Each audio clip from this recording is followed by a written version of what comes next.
Another thing that irks me here is the control aspect. Both men and women try to control each other in relationships for different reasons in different ways. So this is not like a men are all bad, women are all good kind of situation. But I will say, to me, this is a very clear example of somebody trying to control another person's actions. A man trying to control a woman's actions through shame.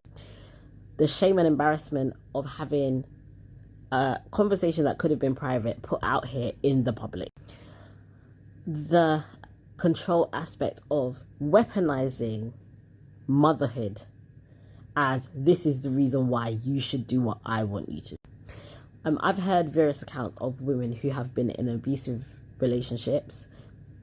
Side note, I'm not saying this is an abusive relationship, but just some of the behaviour makes you. And these women recount how their partner switched up on them at certain points in their relationship. Like for some women, everything was fine with their partner until they moved into it. Or everything was fine, but all of a sudden when they agreed to become boyfriend and girlfriend, that's when the abusive behaviour started. For some people, after they got married, that's when all of a sudden the abuser showed up in the relationship. And for some women, it's when they had a baby. For abusive people, it tends to be when they think that you're locked in for whatever reason and they feel like they have a certain level of power and control over you where you cannot escape. That's when they start coming out with the control manipulation tactic.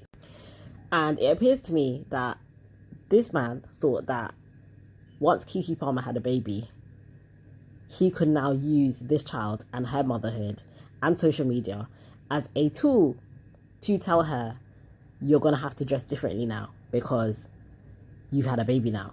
You're a mum now.